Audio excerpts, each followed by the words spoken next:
Hi everyone, so hopefully by this point you now know how to construct a college essay format. You've gone over the videos for thesis statements, body paragraphs, and topic sentences, and lastly concluding and introductory paragraphs.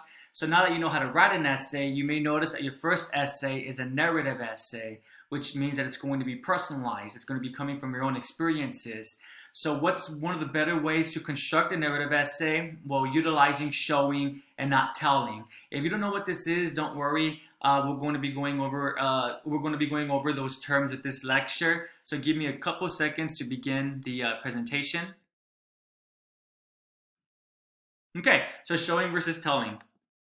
So again, this would be extremely helpful with your first essay and with writing creatively in general. So as always, feel free to pause right here and yell at the screen if you know the answer. If not, we'll be going over it shortly. What is showing, not telling? And what are sensory details? So let me give a quick answer to both these questions. We'll go into more detail in the following slides. But showing versus telling is essentially describing via descriptors rather than just stating something. And sensory details refers to our five senses: touch, smelling, taste, feeling. Obviously, I don't know the five senses by memory, obviously. Excuse me, but the sensory details refers to the five senses, the five human senses. So definitions: showing is about using description and action in your writing. Telling is when the author simply shares with the reader what is happening, so just telling us. And then finally, sensory details are our five senses: sight, sound, touch, smell, and taste. Thankfully, I did have it written out in the next slide. Okay, moving forward. What does this mean in writing? Okay, so showing, that means painting a clear and vivid mental picture for your reader. When they read something from you, they shouldn't just be taking in the information. They should be able to construct a mental picture of whatever it is that you're describing or discussing. Besides for sensory details, one can also use dialogue and personal thoughts to add to a scene. So here's an example of telling. One day George is riding his bike. A guy came up to him. He chased George into a dark alley. George rode through it fast and the man stopped to rest. So obviously this is telling us a story. We do have a beginning and a conclusion. We understand what's the logical order in this short story, but frankly, it's very dry and very drab. I doubt that many of us want to continue reading forward. If this was just part of an assignment, we'll force ourselves to go through it, but more than likely, a lot of us, even though we read it, we're not going to completely understand it, and part of that is because we're not able to construct a mental image of this. So what's a good way to assist our readers in constructing a mental picture? Well, that's where showing comes into play. So spice it up, but how? Ask yourselves, where was George when he saw the man? What else did he see as he rode? What did the man look like? What did the man do? Did he say anything? And finally, what was George thinking as the man approached him? So notice all these questions, it refers to one of the five senses. So in other words, in order to spice something up, include sensory details.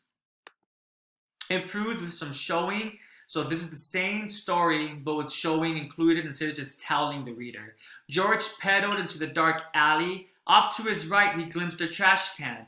Crouched behind the can was a man in a short-sleeved shirt. George could see a tattoo on his arm. So up to this point, those are sensory details pertaining to the senses. Seeing George, the man held out a cigarette. Got a light, he asked. Smoking's bad for you, George said. So there's dialogue, two characters interacting with one another, or rather two individuals interacting with one another. We're pretending that this is a real story that George is sharing with us. Suddenly, his adrenaline began pumping. What if this guy tries to kidnap me? So personal thoughts. Notice that personal thoughts is italicized. Dialogue is put into quotation marks, and sensory details are just written as a regular sentence. All right, so it's important to keep that in mind. The easiest way to include showing into your writing, especially with the first essay, is to utilize sensory details. If you feel comfortable utilizing dialogue or personal thoughts, then by all means, please feel free to do so. But we want to make sure our foundation is strong before we start practicing advanced techniques. So there's nothing wrong with focusing just on sensory details.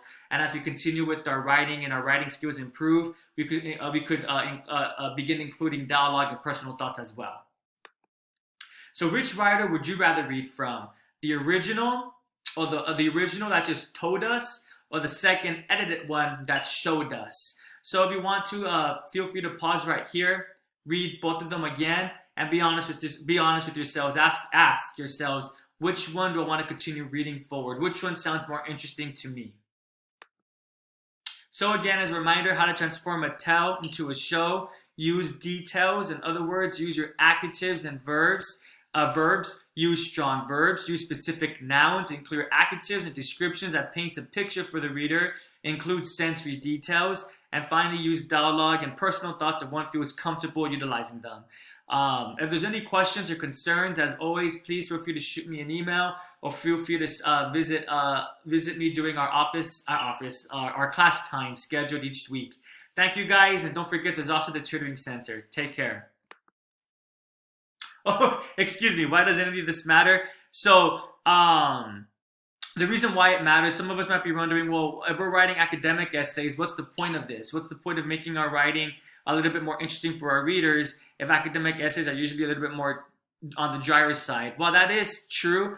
The reason why showing and not telling matters is because even with academic essays, either the first essay is a narrative essay, and the second one will be a rhetorical analysis, the third an expository essay, and finally ending with a research paper, showing and not telling is able to assist us in making our points much more clearer and valid to our readers. Even if we're not using personal examples, we're not using personal details to support our point, if we're having to use external sources that come from either society or come from the articles that we're reading or the novel, then the better that we're able to describe what's occurring either in real life or within that piece of literature, the more easily our readers will be able to construct that image, and the more easily as well they'll be able to connect that mental picture to your ideas. So showing and not telling is not just helpful for narrative essays and for creative writing, it is also helpful in ensuring that we could provide strong context for our readers to ensure that they understand the subject material that we're working with. Finally, that is the last slide. Sorry about that, guys. I actually don't mind those kind of errors. It makes these videos, to me, I feel a little bit more human. But yeah, so again, if there's any questions, do not hesitate to reach out. I'm always here for you guys. Take care and good luck.